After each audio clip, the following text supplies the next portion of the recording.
Este vídeo é destinado aos profissionais da saúde e tem como objetivos apresentar noções básicas sobre a epidemiologia da febre maculosa, abordando aspectos sobre a biologia de carrapatos, principais espécies de interesse médico, a febre maculosa e a investigação epidemiológica e ambiental, buscando oferecer informações técnicas que contribuam na eficiência e segurança da investigação e vigilância de ambientes. No Brasil, a febre maculosa tem casos notificados em todas as regiões do país e confirmados para as regiões Sul, Sudeste e parte das regiões Centro-Oeste e Nordeste. Os casos têm ocorrido principalmente em áreas rurais, urbanas e de transição. Carrapatos são ectoparasitos e, com exceção da fase de ovos, são hematófagos em todos os estágios de vida, o que faz com que sejam considerados um dos mais importantes vetores no mundo. Existem dois ciclos biológicos dos carrapatos, um chamado de homoxeno ou monoxeno, em que as larvas sobem no hospedeiro, iniciam o processo de alimentação, passam pela fase de ninfa, atingem o estágio adulto, se acasalam e as fêmeas fertilizadas e alimentadas vão ao solo e iniciam um período de postura. Após a incubação, as larvas eclodem e um novo ciclo se inicia. A especificidade parasitária e o fato de permanecerem a maior parte do tempo sobre o mesmo hospedeiro leva ao maior potencial para a formação do ciclo enzooótico de doenças, especialmente da febre maculosa. Bófilos micrópulos ou Rhipcephalus micrópulos, também conhecido como carrapato do boi, e Anocentur nitens ou Dermacentur nitens, conhecido como carrapato tropical do cavalo ou carrapato da orelha dos equinos, são espécies comumente encontradas nesse ciclo. O outro ciclo biológico é o chamado ciclo heteroxeno.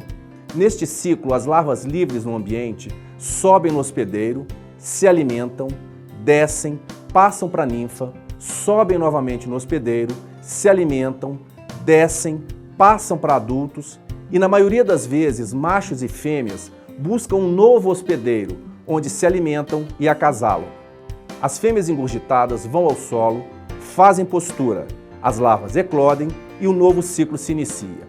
Este ciclo permite uma maior presença de estágios livres no ambiente, aumentando a possibilidade de contato com o homem, especialmente de carrapatos com menor especificidade e maior antropofilia, o que pode permitir a formação do ciclo epidêmico da febre maculosa.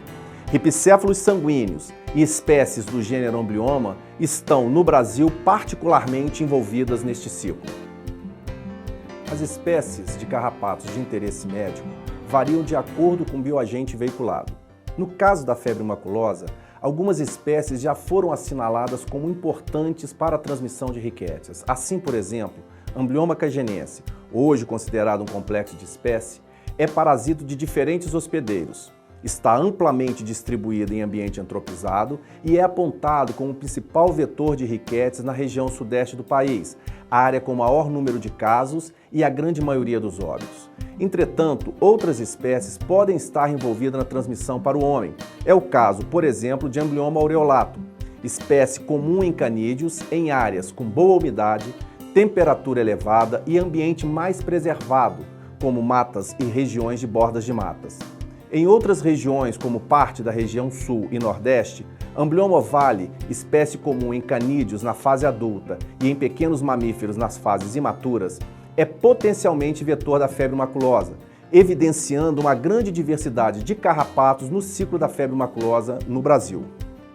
Os carrapatos são transmissores de agentes etiológicos de diferentes doenças. No Brasil, a febre maculosa é a doença de maior importância para a saúde pública, por apresentar elevada letalidade e acometer a população economicamente ativa.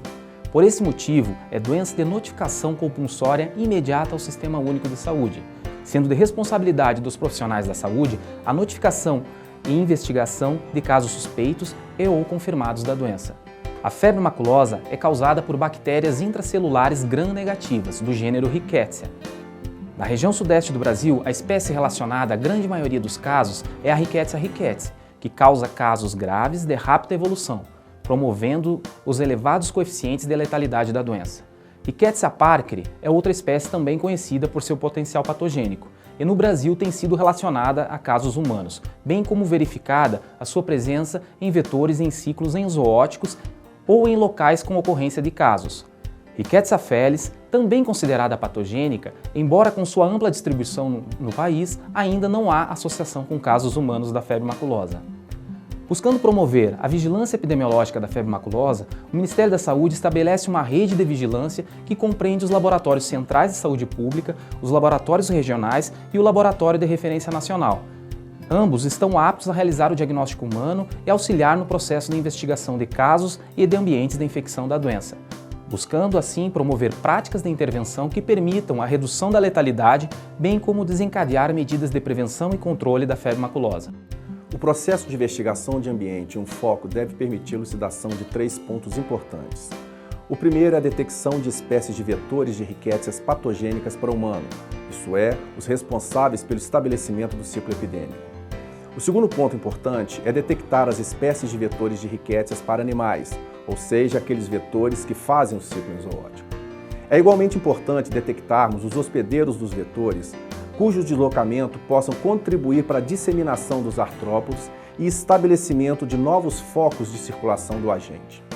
Os fatores relevantes associados à investigação são definição da área de investigação, ou seja, a detecção do local provável de infecção, e iniciar a investigação imediatamente após a notificação.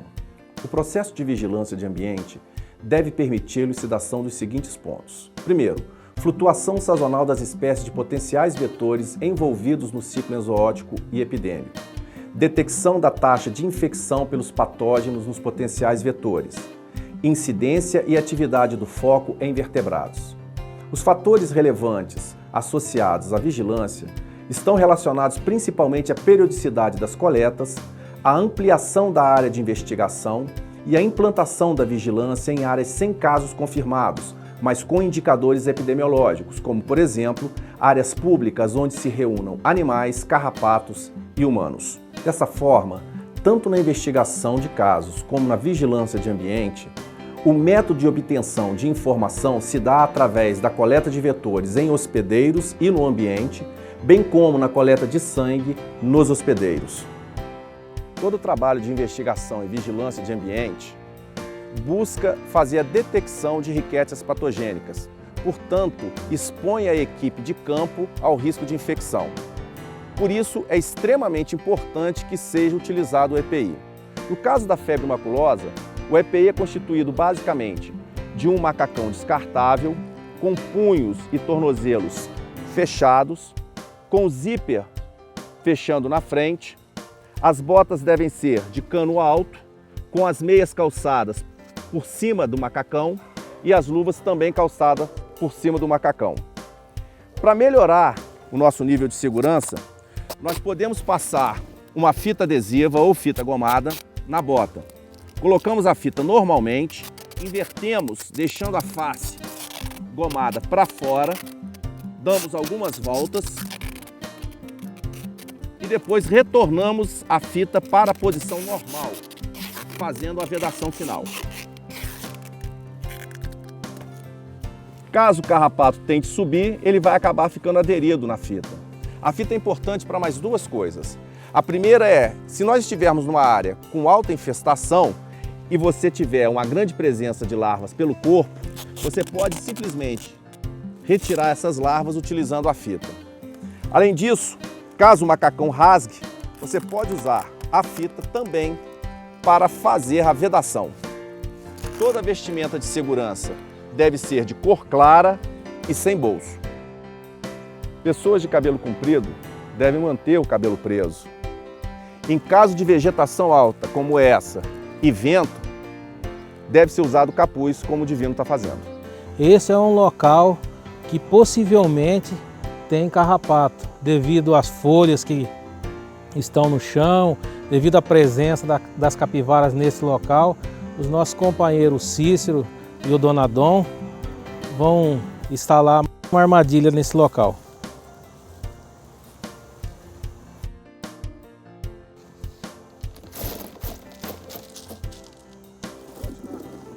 Bom, ali está sendo colocada uma porção de gelo seco, que é de em torno de 300 a 500 gramas.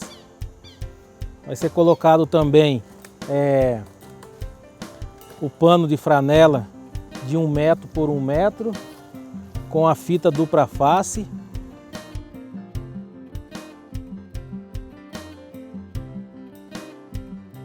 Eles tiram porque é a parte colante que fica exposta. Quando o carrapato sobe no pano, fica grudado nesse local. Para o pano ficar aderido ao solo e impedir que os carrapatos fujam da armadilha.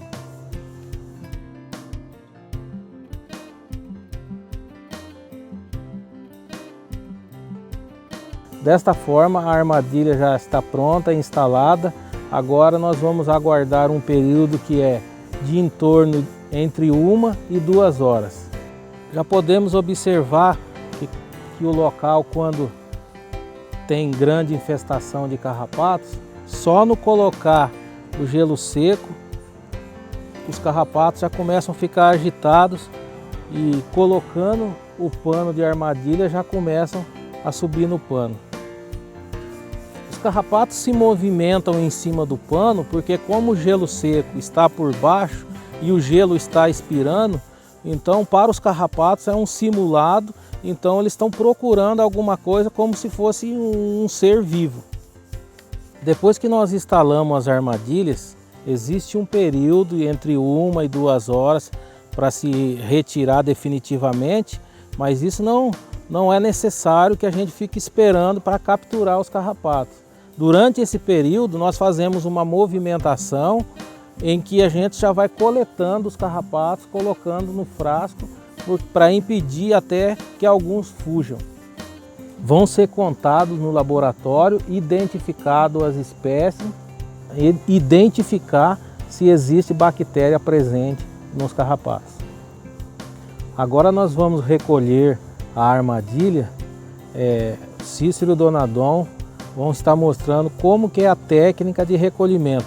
Nós sempre procuramos recolher o máximo de carrapato com a pinça. Quando o pano infesta, aí a gente dobra o pano, coloca em um saco transparente e leva para a nossa base. Bom pessoal, aqui nós vamos demonstrar a técnica do arrasto. O Cícero e o Dona Dom vão puxar esse pano de 1,20 m por 80 de largura sobre as blaquiaras. Cada 2 metros, 3 metros, eles param, dão uma olhada. O carrapato que subir no pano, eles coletam com a pinça.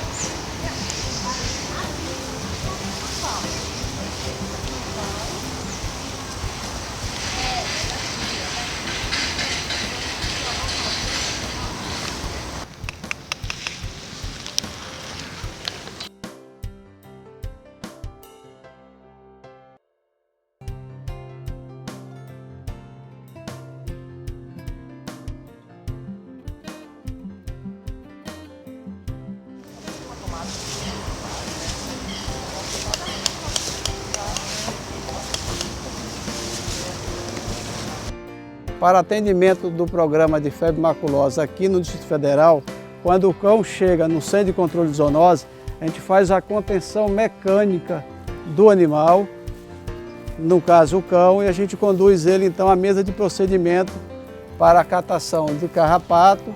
Aí a gente vai observar em diferentes pontos do corpo do cão. Após colocar o cão sobre a mesa, a gente no centro de controle faz a identificação do cão.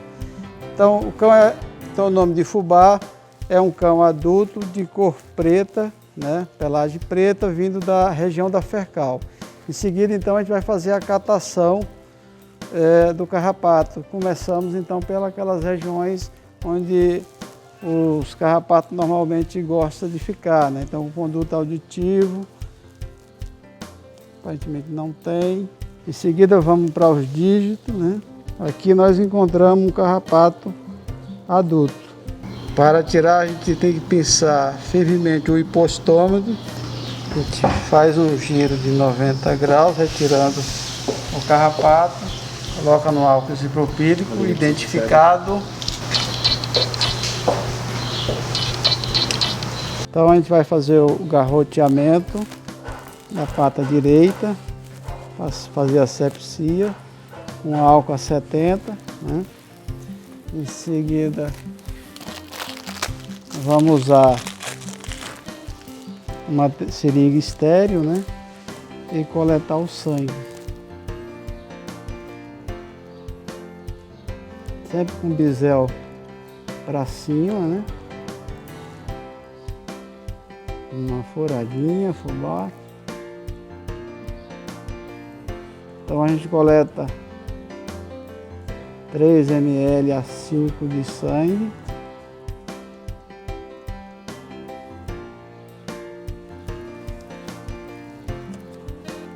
Tira o garrote.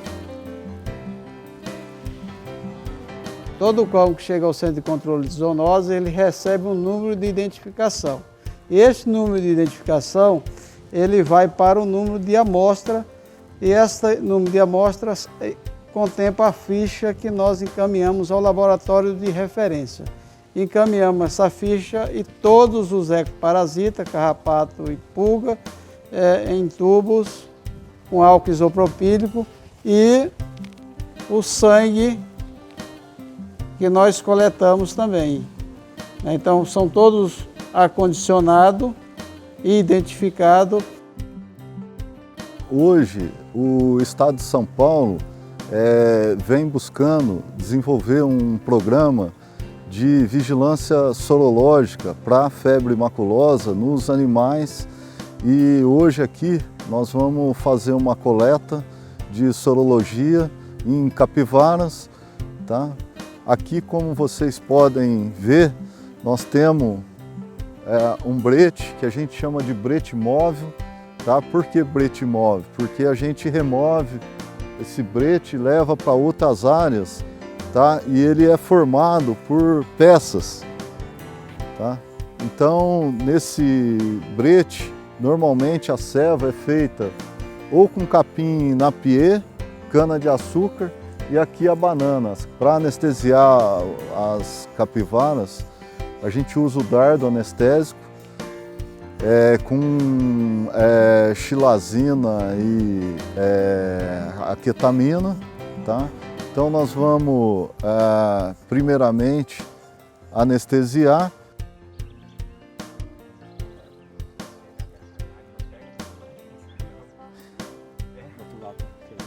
Normalmente a gente tira um tubo com uma faixa de 5, 6 ml de sangue de cada animal. Após a coleta de sangue, agora a gente faz a coleta de todos os carrapatos. Então a gente vai tirar. Aí para fazer a retirada, a gente torce bem o carrapato para evitar quebrar a peça bucal e hipostômico do carrapato. Vai torcendo até ele soltar. Normalmente, capivara, o que mais tem na nossa região é 2 espécies, é o Amblyomma dubitato e o Amblyomma sculptum. Normalmente, esse soro a gente traz a centrífuga a nível de campo. Aí a gente centrifuga, já tira o soro e só transporta o soro. E os carrapatos vão nos frascos dentro da caixa de pesquisa.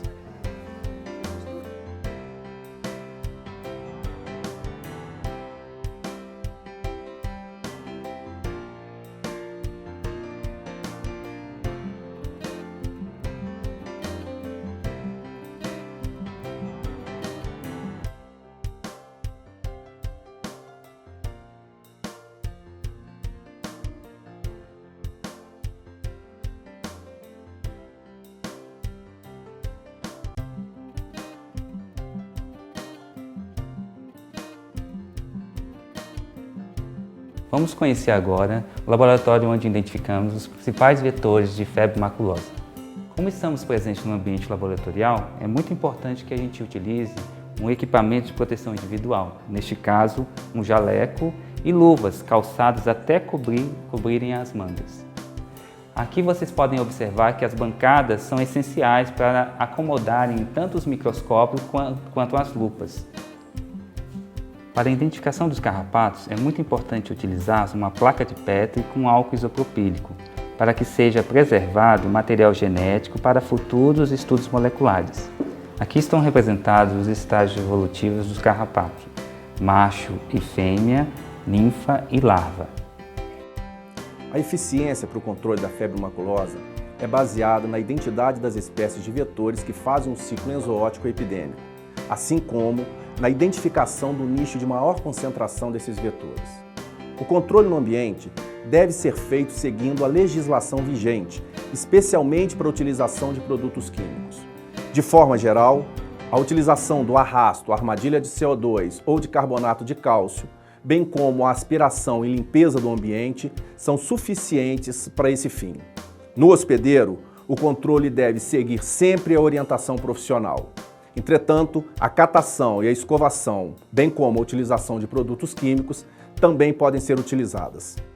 Como forma de prevenção para a febre maculosa, recomenda-se evitar o contato com carrapatos ou áreas infestadas. Caso isso não seja possível, é recomendável a utilização de repelentes, de roupas claras com mangas longas, calças compridas e calçados fechados, com a meia cobrindo a parte inferior da calça. Os serviços de saúde deverão orientar a população sobre os principais sinais e sintomas da doença e a necessidade da procura de atendimento médico caso o indivíduo venha a ter contato com carrapatos e ou manifestações clínicas da doença. Cabendo ao profissional de saúde a notificação imediata do caso suspeito. Nas áreas com presença de carrapatos de interesse médico, cabe aos profissionais de saúde alertar sobre a possibilidade da ocorrência da doença. As orientações dadas à população são a base para a prevenção.